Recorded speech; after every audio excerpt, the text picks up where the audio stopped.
हरे कृष्णा कृष्णा कृष्णा हरे हरे, हरे राम राम राम हरे हरे। श्री गुरुदेव की अहेतु कृपा से हम जो ग्रंथ कर रहे हैं उसका नाम है श्री श्री चैतन्य चैतामृत, जिसमें हम श्रवण कर रहे हैं मध्य लीला। प्यार संख्या आ चुके हैं 59 पे और पेज संख्या है हमारा 302। तो अब तक हमने श्रवण किया कि श्री सनातन शिक्षा के अंतर्गत महाप्रभु श्री सनातन गोस्वामी पाद जी को तत् उपदेश प्रदान कर रहे हैं और उपदेश प्रदान करते करते भगवान के जो अन्य अन्य अवतार हैं उनसे कृष्ण का क्या वैशिष्ट्य है इसको बताने के लिए उसको हमने एक श्लोक के माध्यम से श्रवण किया। श्लोक था स्वयं तो असाम्य अतिशय त्रियाधीशा। तब महाप्रभु जब श्रीमद् भागवतम के इस श्लोक का पाठ कर रहे थे तो इस श्लोक को व्याख्या कर रहे हैं, क्योंकि उन्हें क्या हो रहा है, उसका आनंद मिल रहा है और व्याख्या करते करते बड़े आनंदित हो रहे हैं। तो अभी तो पूरे श्लोक की पहले हमने साधारण व्याख्या श्रवण की, फिर हमने उसके एक एक शब्द की व्याख्या श्रवण की, उसके बाद भी महाप्रभु अभी एक एक शब्द को वर्णन कर रहे हैं। तो हमने श्रवण किया त्रियाधीश की व्याख्या।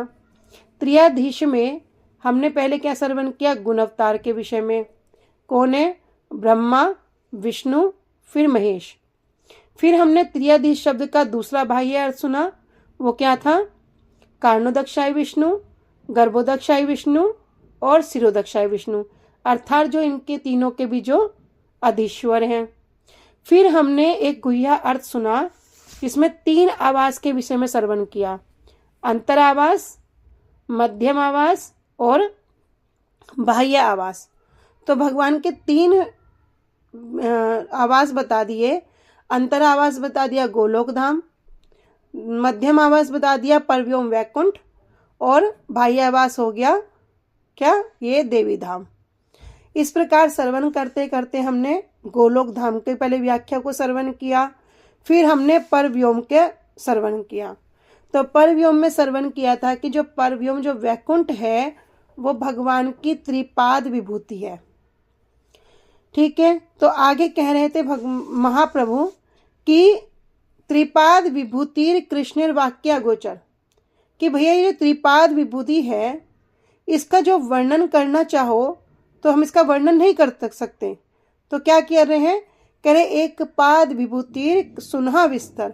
अभी वो एक पाद विभूति के विषय में सुना रहे हैं। किसको? श्री सनातन गोस्वामी पाद जी को। कह रहे इस एक पाद विभूति के बारे में हम श्रवण करेंगे। इसी में जो आगे श्रवण करा था कि भगवान की क्या है, ये जो परव्योम वैकुंठ है त्रिपाद विभूति है, कि भगवान श्री कृष्ण की 3 पाद विभूति अनंत होने के कारण वो उसका तो वर्णन किया नहीं जा सकता, वो हमारे वर्णन से परे है। इसलिए हे सनातन, तुम एक पाद विभूति के विस्तार के विषय में अब श्रवण करो। एक पाद विभूति क्या है? ये बाह्य जगत, ये देवी धाम। कह रहे अनंत ब्रह्मांडों के जितने ब्रह्मा हैं, रुद्र आदि लोकपाल हैं, उन्हें क्या कहते हैं? चिर लोकपाल। इसे भी हमने कल समझ लिया था। अब इस जगत की जो वार्ता है उसके विषय में बता रहे हैं, जो बाह्य भगवान का जो बाह्यवास है। कह रहे हैं एक दिन द्वारका ते कृष्ण देखी बारे, ब्रह्मा आइला द्वारपाल जाना इले कृष्ण। अब एक लीला को यहाँ पर बता रहे हैं कि एक दिन क्या हुआ, जब कृष्ण द्वारका में राज्य कर रहे थे तब कृष्ण देखी बारे। कृष्ण को देखने के लिए, कृष्ण से मिलने के लिए वहां पर ब्रह्मा जी उनसे मिलने के लिए आए। तब ब्रह्मा आइला द्वारपाल जानाइल कृष्ण रे, और उन्होंने क्या किया? अब द्वारका में है, द्वारका में कौन है भैया? राजा है। तो जो द्वारपाल है उनको जाके बोला कि क्या करो, तुम तुरंत ही कृष्ण जी के मतलब का पास जाओ और उनको बता दो कि ब्रह्मा मिलने के लिए आए हैं। अब बोल दिया। अब द्वारपाल वहां पे अंदर सभा में गए तो कृष्ण से कह रहे हैं कि भैया आपसे जो मिलने के लिए आए, कोई ब्रह्मा मिलने के लिए आए हैं। तो कृष्ण तो अभी विचार करके क्या बोल रहे हैं, कृष्ण कहे कौन ब्रह्मा की नाम तहार, द्वारी आसी ब्रह्मा रे पूछे आर बार। तब कृष्ण ने कहा कौन ब्रह्मा की नाम तहार, उनका नाम क्या है। तो अभी द्वारपाल को कृष्ण ने पूछा कि कौन से ब्रह्मा आए हैं, उनका नाम क्या है। तो द्वारपाल फिर वापस आया, फिर आके पूछता है द्वारे आसी ब्रह्मा रे पूछे आर बार। तो जो भी कृष्ण ने पूछा कि भाई कौन से ब्रह्मा है, कहाँ से आए हैं, तो जाके उनसे पूछ रहा है। तो इस श्लोक में क्या बता रहे हैं, इस प्यार में एक वस्तु ये भी है विचार करने योग्य कि ब्रह्मा भी एक पद का नाम है। जैसे प्रधानमंत्री एक पद का नाम है, उसका व्यक्तिगत नाम नहीं है, उसके पद का नाम है। इसलिए बता रहे कि जो पद का नाम है ब्रह्मा, तो उस पर जो पद पर जो कोई व्यक्ति बैठा है उसका नाम हो गया। तो यहाँ पर भी भगवान पूछ रहे हैं कि कौन से ब्रह्मा आए हैं, कि यार बार तुम जाके फिर से पूछो। अब बेचारा वो द्वारपाल फिर से गया, फिर पूछता है कि भैया तुम कौन से ब्रह्मा हो। ब्रह्मा जी तो आश्चर्यचकित हो गए, सोचे कौन से ब्रह्मा। अब आश्चर्यचकित हो गए, कह रहे हैं विस्मित हैया ब्रह्मा द्वारिके कहिला, कहा गिये सनक पिता चतुर्मुख आइला।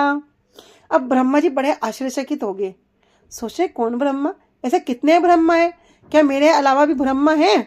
तो बड़े विस्मित हो गए, आश्चर्यचकित होकर जो द्वारपाल है उससे कहने लगे, क्या कह रहे हैं कि जाओ जाके बोलो सनक पिता आए हैं। जो 4 कुमार हैं उनमें जो बड़े हैं सनक, कह रहे सनक पिता आए हैं, चतुर्मुख आइला, जो 4 मुख वाले ब्रह्मा हैं वे आए हैं। तो द्वारपाल ने जब पूछा कि कौन से ब्रह्मा आए हैं, तो ब्रह्मा तो बड़े आश्चर्यचकित हो गए। तो द्वारपाल से बोलते हैं कि जाओ भगवान को जाकर सूचित करो कि जो 4 कुमारों के जो पिता हैं वो चतुर्मुख ब्रह्मा आए हैं, 4 मुख वाले ब्रह्मा आए हैं। अब द्वारपाल फिर से कृष्ण के पास जा रहे हैं। कृष्णे जानाई द्वारी ब्रह्मा रे लैया गेला, कृष्णे रे चरणे ब्रह्मा दंडवत कैला। अब जाके जो द्वारपाल है, द्वारपाल ने कृष्ण को जाकर बता दिया कि इस तरह सनक के पिता 4 मुख वाले ब्रह्मा आए हैं। तो कृष्ण कह रहे ठीक है, उनको अंदर भेज दो।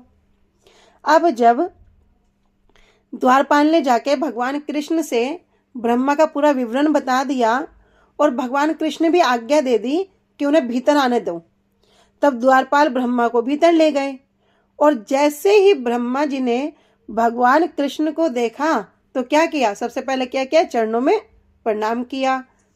तब कह रहे हैं कृष्ण मान्य पूजा करी, तारे प्रश्न केल, की लागी तुम्हार इहा आगमन कैल। तब कह रहे हैं कि ब्रह्मा जी के द्वारा जब उन्होंने पूजा कर ली, पूजा करने के बाद भगवान कृष्ण कह रहे हैं, बड़े शब्दों के साथ उनका सम्मान कर रहे हैं और उनसे पूछते हैं यह आगमन कैल, तुम्हारा यहाँ पर किस प्रकार किस कारण से आगमन हुआ। तो ब्रह्मा जी कह रहे हैं ये सब तो मैं बाद में बताऊंगा, पहले आप मेरे एक प्रश्न का उत्तर दो। क्यों, क्या प्रश्न आ गया दिमाग में, आश्चर्यचकित हो गए। ब्रह्मा कृष्ण कह रहे कौन ब्रह्मा, कौन से ब्रह्मा आए हैं। तो ब्रह्मा जी कह रहे हैं ताहा पाछे करीब निवेदन, एक संशय मने है करे छेदन, कि मैं जिस काम के लिए आया था वो काम तो मैं आपको बाद में बताऊंगा। आप क्या करो, पहले मेरे मन में एक संशय है उसको आप दूर कर दो, उसको आप छेदन कर दो, अर्थात उसको खंडन कर दो। वो जो मेरे मन में जो संशय उठ गया उसको आप समाप्त कर दो। तो जब पूछे जाने पर ब्रह्मा जी ने उत्तर क्या दे रहे हैं, ये तो मैं बाद में बताऊंगा। जैसे मन में कोई जिज्ञासा होती ना, जाते किसी काम के लिए हैं लेकिन किसी कारण से कोई और जिज्ञासा आ जा, तो बोले भैया काम की बात तो मैं बाद में करूंगा, पहले मेरा उत्तर दो। तो ब्रह्मा जी कह रहे वो मैं बाद में बताऊंगा, पहले आप मेरे मन में जो एक संदेह है जिसे मैं चाहता हूं आप क्या करो, कृपया करके उसको दूर कर दो। क्या संशय आया था। अब कृष्ण ने पूछा था कौन ब्रह्मा।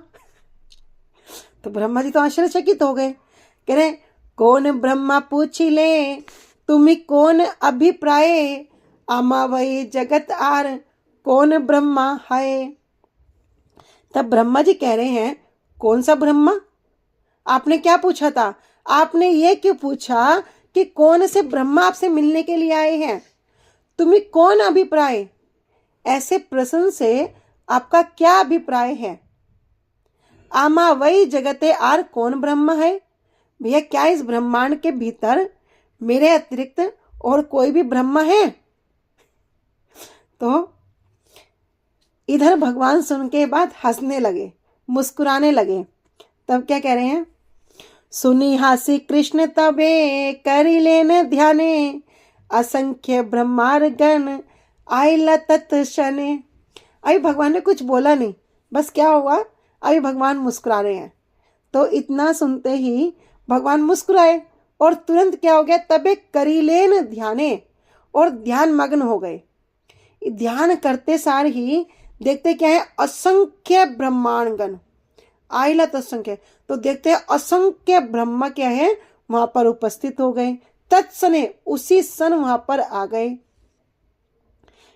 अब ब्रह्मा भी कैसे? 10 20 सत सहस्त्र अयुत लक्ष्य वदन, कोटे अर्बुद मुख कारो ना जाए वर्णन। तो भैया ब्रह्मा भी किस प्रकार? ये तो चतुर्मुख ब्रह्मा है, लेकिन यहाँ पर जो ब्रह्मा जी का वर्णन कर रहे हैं, कह रहे कोई 10 सिर वाले ब्रह्मा, तो कोई 20 सिर वाले, कोई 7, कोई 100 सिर वाले, कोई सहस्त्र, कोई 1000 सिर वाले, कोई अयुत कहते हैं 10,000, कोई 10,000 सिर वाले, कोई लक्ष्य, कोई लाखों सिर वाले। इस प्रकार वहां जो ब्रह्मा जी थे, कह रहे कोटि अर्बुद मुख कारो न जाए गणन। कोटि कोटि मुख वाले ब्रह्मा थे, जिनका गणना भी नहीं कर सकते। तो वहां पे क्या हो रहा है? लगातार ब्रह्मा जी आ रहे हैं। अभी इधर कौन है? जो चतुर्मुख ब्रह्मा है। और इधर क्या देख रहे हैं? किसी के 10 सिर, किसी के 20 सिर, किसी के 100 सिर, किसी के 1000 सिर, किसी के लाख सिर, कोटि कोटि सिर। कह रहे भैया इतने ब्रह्मा आए, उनकी गिनती भी नहीं की जा सकती।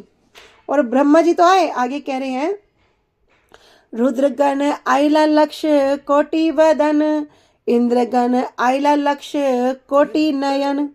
इधर रुद्रगण जो शिव हैं, वो भी लक्ष्य कोटि वदन, लाखों और करोड़ों मुखों से युक्त वे वहां पर आ गए। वैसे हम क्या जानते हैं? सामान्य रूप में पंचमुखे राम नाम जपे त्रिपुरारी। भैया हम तो मानते हैं शिव जी के 5 मुख हैं और ब्रह्मा जी के 4 हैं, लेकिन अभी जो शिव जी आ रहे हैं, कह रहे लक्ष्य कोटि वदन, उनके भी लाखों लाखों करोड़ों करोड़ों मुखों से वे युक्त हैं। और कौन आए? इंद्रगण आइला लक्ष्य कोटि नयन। और इंद्रगण अर्थात वहां पर इंद्र भी आए, जिनके क्या थे? लक्ष्य कोटि नयन, लाखों लाखों करोड़ों करोड़ों जिनके नयन थे। इसलिए इंद्र का एक नाम है सहस्त्राक्ष। अब जब इस प्रकार जो चतुर्मुख ब्रह्मा है सबको देख रहे हैं, भैया कोई 10 सिर वाले ब्रह्मा, कोई 20 सिर वाले ब्रह्मा, बहुत सारे शिव जी, कोई 5 मुख वाले तो छोड़ दो, कह रहे 100 मुख वाले, लाखों लाखों मुख वाले, करोड़ करोड़ मुख वाले। और इंद्रगण भी 2 नेत्र वाले नहीं, कह रहे कोटि कोटि नयन वाले इंद्र। इस प्रकार जब ब्रह्मा जी वहां पर देख रहे हैं, तब क्या हो गया? तब तो देखी चतुर्मुख ब्रह्मा फाफर हैला, हस्तिगण मध्य जेन मसक रहीला। इस प्रकार जब 4 मुख वाले ब्रह्मा सबको देखते हैं, तो क्या हो गया? हाफर हो गए। हाफर मतलब हैरान हो गए, आश्चर्यचकित हो गए। कहना किसी चीज को देखकर पूरा स्तब्ध रह जाना, इस प्रकार रह गए। और कैसी वो सभा हो रही है? कह रहे हस्तिगण मध्य जेन मसक रहीला, जैसे हाथियों के झुंड में कोई मच्छर, इस प्रकार वहां पे स्थिति हो रही है। तो जब इस ब्रह्मा के जो चतुर्मुख ब्रह्मा है, उन्होंने कृष्ण के इतने वैभव को देखा तो बड़े हैरान हो गए। और उन्होंने क्या किया? अपने आप को अनेक हाथियों के बीच में मशक कह रहे खरगोश को, एक खरगोश के समान समझा। कह रहे भैया ये तो बड़ा जो हाथियों का दल आ गया, और मेरी गिनती कैसी है? मैं तो कहता कौन ब्रह्मा, कि मेरे से अलग कोई क्या ब्रह्मा है? ऐसा क्यों पूछा? आसी सब ब्रह्मा कृष्ण पाद पीठ आगे, दंडवत करीते मुकुट पाद पीठे लागे। आसी सब ब्रह्मा, अब सब ब्रह्मा आ रहे हैं और क्या कर रहे हैं, कृष्ण पाद पीठ आगे। जितने भी ब्रह्मा कृष्ण जी से मिलने के लिए आए, सब के सब उनके चरण कमलों में नमस्कार कर रहे हैं। और जब वे ऐसा करते हैं तब क्या होता है, कह रहे हैं दंडवत करीते मुकुट पाद पीठे लागे। तो जब वे दंडवत करते हैं, भगवान की जो चरण पादुका है, तो जो उनके मुकुट हैं वो भगवान के चरण कमलों का स्पर्श करते हैं। कृष्णेर अचिंत्य शक्ति लिखित काहे नारे, यत ब्रह्मा तत्मूर्ति एक ही शरीरे। तो यहाँ पर भी भगवान की जो अचिंत्य शक्ति है वो कैसी है, कहित ना पारे, लिखित ना पारे, उसको लिखना भी संभव नहीं है। और यत ब्रह्मा तत्मूर्ति, जितने ब्रह्मा आ रहे हैं उतने ही रूप में एक ही शरीर है, वे सभी कृष्ण क्या हैं, एक शरीर में ही स्थित हैं। तो भगवान कृष्ण की जो अचिंत्य शक्ति का अनुमान कौन लगा सकता है, कोई भी नहीं लगा सकता। तो वहां जितने भी ब्रह्मा थे वे सभी कृष्ण के एक ही शरीर में स्थित थे। सबके सब कहाँ स्थित है, भगवान के शरीर में ही स्थित थे। पाद पीठ मुकुट अग्र संगटे उठे ध्वनि, पाद पीठे स्तुति करे मुकुट है न जानी। और पाद पीठ अर्थात जो भगवान के चरण कमल है, मुकुट अग्र, मुकुट का जो अग्र भाग है, संगटे क्या करते, एक साथ वे आपस में टकराते हैं। और जब पाद पीठ को प्रणाम करते हैं तो ध्वनि निकलती है। कह रहे पाद पीठे स्तुति करे मुकुट हेन जानी। ऐसा प्रतीत हो रहा है जैसे भगवान की जो चरण कमल है उनसे क्या कर रहे हैं, ये मुकुट स्तुति कर रहे हैं। उस ध्वनि से ध्वनि इस प्रकार आ रही है कि लग क्या रहा है कि भगवान के चरण कमलों के मुकुट भी स्तुति कर रहे हो। जोड़ हाथे ब्रह्मा रुद्र आदि करे स्तवन, बड़े कृपा करिला प्रभु देखाइला चरण। तो जोड़ हाथे, अभी जितने ब्रह्मा है, रुद्र है, इंद्र है, सब क्या कर रहे हैं, हाथ जोड़कर भगवान की स्तुति कर रहे हैं। क्या कह रहे हैं, बड़ कृपा करिला प्रभु, हे प्रभु आपने तो हम पर बड़ी कृपा करी। क्या कृपा करी, देखाइला चरण, कि आपने अपने जो चरण दर्शन है उसके लिए हमें बुलाया। तो ये क्या किया, आपने हम पर बड़ी कृपा की और हम आपका दर्शन पाने के लिए समर्थ हो सके। भाग्य मोरे बोलाइला दास अंगीकारी, कौन आज्ञा है ताहा करे सिरे धरी। कह रहे भाग्य मोरा, हम सबका तो बड़ा मोरा, कह रहे मेरा। अभी वहां कोई एक दूसरे को देख नहीं रहा, सब ब्रह्मा जी सोच रहे हैं कि मुझे ही कृष्ण ने बुलाया है और मैं ही इनसे मिलने के लिए आया हूं। तो इसलिए कह रहे भाग्य मोरा बोलाइला, आपने क्या किया, मेरा तो बड़ा भाग्य है, आपने मुझे यहाँ पर बुलाया है।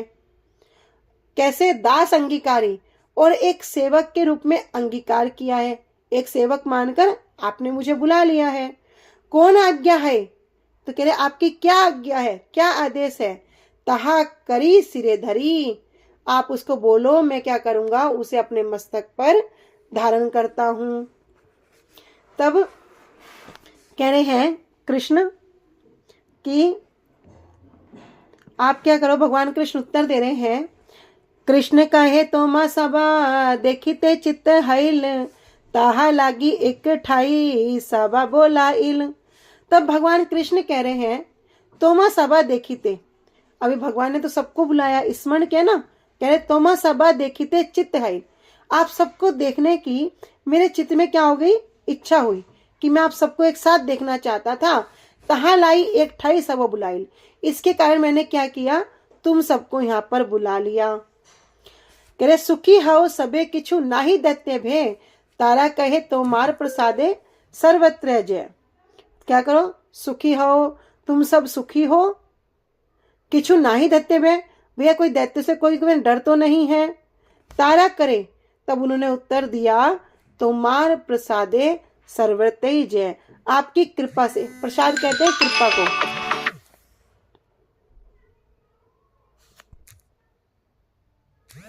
प्रसाद कह रहे हैं आपकी कृपा से क्या है, सर्वत्र जय, सब कुछ जय है, सब जगह विजयी होते हैं, कोई चिंता की बात नहीं है।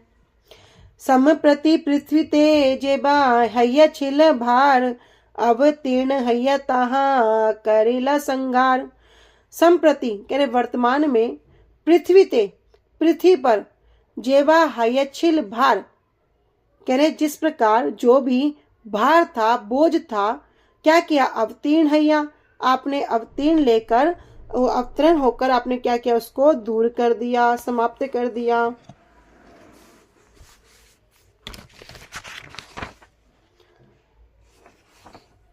तो अनुवाद में कह रहे हैं, एक दिन चतुर्मुख ब्रह्मा श्री कृष्ण के दर्शन के लिए भौम द्वारका आए। भौम अर्थात इस जड़ जगत में। और द्वारपाल ने उनके आने का संवाद जानकर श्री कृष्ण को दिया। श्री कृष्ण पूछते हैं, कौन से ब्रह्मा आए हैं, उनका नाम क्या है? तब द्वारपाल ने आकर ब्रह्मा जी से वही प्रश्न पूछा। विस्मित होकर ब्रह्मा जी ने द्वारपाल से कहा, जाओ और जाकर कहो कि सनक के पिता चतुर्मुख आए हैं, चतुर्मुख ब्रह्मा आए हैं। तब द्वारपाल ने श्री कृष्ण को उनका परिचय दिया और श्री कृष्ण की आज्ञा से द्वारपाल ब्रह्मा को भीतर श्री कृष्ण के पास ले गए। चतुर्मुख ब्रह्मा ने श्री कृष्ण के चरणों में दंडवत प्रणाम किया। ब्रह्मा जी के द्वारा श्री कृष्ण की पूजा करने के बाद श्री कृष्ण ने उनसे पूछा, किस उद्देश्य से आपका यहाँ पर आगमन हुआ है?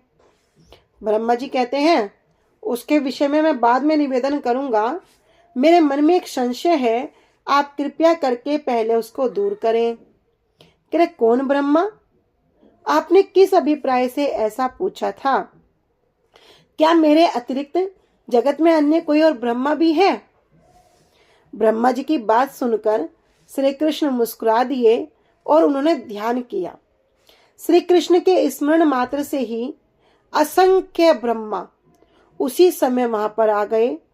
10 मुख वाले ब्रह्मा, 20 मुख वाले ब्रह्मा, इसी प्रकार 100, 1000, 10,000, 1 लाख, 1 करोड़, 1 अरब मुखों वाले ब्रह्मा, जिनकी गणना नहीं की जा सकती, वहां पर सब उपस्थित हो गए। कह लाखों करोड़ों मुख वाले रुद्र और लाखों करोड़ों नेत्र वाले इंद्र भी वहां पर आए। इन सबको देखकर चतुर्मुख ब्रह्मा की बुद्धि स्तंभित हो गई। उन्होंने ऐसा प्रतीत होने लगा मानो वे हाथियों के झुंड में एक मच्छर के समान है। यहाँ पे मच्छर ही दे रखा है अर्थ। समस्त ब्रह्मा आकर जब श्री कृष्ण के चरण कमलों के आगे दंडवत करते, तब उनके मुकुट उनकी पादुका को स्पर्श करते। श्री कृष्ण की अचिंत्य शक्ति को कौन जान सकता है? तो कोई नहीं जान सकता। जितने भी ब्रह्मा थे, श्री कृष्ण ने एक ही शरीर में उतनी ही मूर्तियां बनकर उन सबके साथ वार्तालाप किया। जिस प्रकार रास के समय में श्रवण करते हैं कि जब वंशीवट में रास हुआ तो वहां पर कौन है? 7 कोटि गोपी, 100 करोड़ गोपियां। तो कृष्ण भी क्या दिख रहे हैं? उतने ही रूप में वहां पर विराजमान है। 7 कोटि ही कृष्ण हो गए। इसी प्रकार जब महाप्रभु की लीला श्रवण करते हैं, तो जब महाप्रभु रथ यात्रा के समक्ष नृत्य कर रहे हैं, तो वहां पर सबको क्या लग रहा है कि महाप्रभु तो हमारी ही मंडली में नृत्य कर रहे हैं। तो उस लीला का दर्शन भी मतलब बहुत ही कम लोग कर पाए। जैसे कि राजा प्रताप रुद्र ने दर्शन किया, और वहां पे 1-2 नाम और भी हैं। तो जब वे सब श्री कृष्ण चरण कमलों में प्रणाम कर रहे थे, तब इतनी भीड़ के कारण उनके मुकुट आपस में टकराकर बड़े जोर से ध्वनि कर रहे थे। ऐसा लग रहा था कि ये मुकुट उस ध्वनि के द्वारा श्री कृष्ण की स्तुति कर रहे हैं। इधर हाथ जोड़कर ब्रह्मा, रुद्र आदि श्री कृष्ण की स्तुति करते हुए कहने लगे, हे प्रभु, आपने बहुत कृपा करके आपके चरणों का दर्शन प्रदान किया। मेरा सौभाग्य है कि आपने मुझे अपने दास के रूप में अंगीकार करके मुझे बुलाया। यदि आपकी कोई आज्ञा हो तो मैं उसको सिरोधार्य करना चाहता हूँ। श्री कृष्ण ने कहा कि तुम सबसे मिलने की इच्छा हुई थी, इसलिए मैंने तुम सबको बुलाया है। तुम लोग सुखी तो हो? दैत्यों कोई भय तो नहीं है? तब उत्तर में कह रहे हैं, आपकी कृपा से सर्वत्र ही जय है, कहीं कुछ भी परेशानी नहीं है। तो इंद्र का एक नाम है सहस्त्र नयन। इनके सहस्त्र नयन कैसे बने? तो जब इंद्र ने गौतम ऋषि जी की जो पत्नी थी अहिल्या जी, उनका क्या किया, सतीत्व को भंग कर दिया। तब उन्होंने कहा कि इंद्र को श्राप दिया। महर्षि को जब ये बात पता चली तो उन्होंने क्या किया, इंद्र को श्राप दे दिया। क्या श्राप दे दिया कि तुमको ये सब जो मतलब ये शब्द जो है ये सब पसंद है ना, तुम सहस्त्र योनि हो जाओ। अब क्या हुआ, मतलब स्त्री गुप्तांग, तो कह रहे हैं कि तुम क्या करो, सहस्त्र योनि हो जाओ। तो क्या हुआ, सारे के सारे शरीर में उसी प्रकार कान मुख नाक सबके सब में वो पूरा शरीर भर गया उसी तरह से। तो इंद्र तो बड़े लज्जित हुए। अब लज्जित होकर कहाँ गए, ब्रह्मा जी के पास गए। तब समस्त में ब्रह्मा जी से प्रार्थना करी। तब ब्रह्मा जी साथ में उनके पास साथ गौतम ऋषि जी के पास जाते हैं और गौतम ऋषि जी के पास जाकर उनसे प्रार्थना करते हैं। बड़े ही उनके चरण कमलों में गिर पड़ते हैं और उनसे क्षमा मांगते हैं। तब महर्षि गौतम क्या करते हैं, दया दृष्टि करके उन्हें क्या करते हैं, कह रहे अभिशाप तो मैं नहीं बदल सकता, किंतु क्या करते हैं, कह रहे सहस्त्र योनियों की जगह क्या होंगे, उनके सहस्त्र अक्ष हो जाएंगे, अर्थात वो आंखों में परिणत हो जाएंगे। तो इस प्रकार इनका नाम पड़ गया सहस्त्र नयन। इसलिए इंद्र के क्या हो गया, जो सारे शरीर हैं उसमें लाखों लाखों करोड़ों करोड़ों आंखें हो गई। ठीक है, इसलिए इनका नाम पड़ा सहस्त्र नयन। द्वारका आदि विभू तार एई ता प्रमाण, आमार एई ब्रह्मांडे कृष्ण सबार है ज्ञान। कह रहे द्वारका आदि, द्वारका धाम और अन्य धाम, विभू, विभू कहते हैं जो दिव्य स्थान है, तार एई ता प्रमाण, उसका यही तो प्रमाण है। आमार एई ब्रह्मांडे, अर्थात मेरे ब्रह्मांड में कृष्ण सबार है ज्ञान, कि जो द्वारका का जो वैभव है ये क्या है, तो सारे ब्रह्मा जी सोच रहे हैं अभी कृष्ण क्या है, मेरे क्षेत्र में ही विराजमान है। अभी किसी को नहीं दिख रहे, क्या लग रहा कि सब क्या कर रहे, सब ब्रह्मा जी सोच रहे हैं कि कृष्ण सिर्फ मेरे पास ही विराजमान है। ये द्वारका का वैभव है, अभी ब्रज के वैभव की बात नहीं कर रहे, द्वारका की बता रहे हैं। तो इस तरह हर एक ने क्या किया, द्वारका के वैभव को देख रहे हैं। यद्यपि वहां पर सभी वहां पर इकट्ठे थे, किंतु किसी ने भी किसी अन्य को नहीं देखा। तो कह रहे हैं कृष्ण साहा द्वारका वैभव अनुभव हैल, एकत्र मिलने के हो काहो ना देखिल। तो सबके सब क्या कर रहे हैं, एक को देख रहे हैं, सब कृष्ण को देख रहे हैं, अन्य किसी को देख ही नहीं रहे हैं। तबे कृष्ण सर्व ब्रह्मा गणे विदाई दिला, दंडवत हैया सबे निज घरे गैला। तब कृष्ण क्या करते हैं, सर्व ब्रह्मा गणे, जितने वहां ब्रह्मा है शिव जी हैं, सबको विदाई देते हैं और सब दंडवत करके निज घरे गेला, सब अपने घर को चले जाते हैं। तो द्वारका की विभूति का यही तो प्रमाण है कि सभी को लगा कि श्री कृष्ण मेरे ही ब्रह्मांड में है। इस प्रकार सभी को श्री कृष्ण के साथ में द्वारका के वैभव का अनुभव हुआ। यद्यपि वे सब एक साथ ही थे, तब भी फिर भी किसी ने किसी अन्य को नहीं देखा। तब श्री कृष्ण समस्त ब्रह्मा रुद्र आदि को विदाई देते हैं और श्री कृष्ण को दंडवत प्रणाम करके वे सभी अपने अपने घर लौट जाते हैं। तो यहाँ पर अभी देख कौन रहे हैं, सबको जो देख रहे हैं बस कृष्ण देख रहे हैं, और जो चतुर्मुख ब्रह्मा है बस ये दो जने उस पूरे वहां पे जो लीला चल रही है उसको देख रहे हैं। अभी चतुर्मुखी ब्रह्मा ये सब देख रहे हैं। अभी हम आगे कल श्रवण करेंगे। वांछा कल्पतरुभ्यश्च कृपा सिन्धुभ्येव च पतितानां पावनेभ्यो वैष्णवेभ्यो नमो नमः। श्री गुरुदेव की जय, अनंत कोटि वैष्णव वृंद की जय। निताई गौर प्रेमानंदे हरि हरि बोल। हरे कृष्णा, सभी को दंडवत प्रणाम।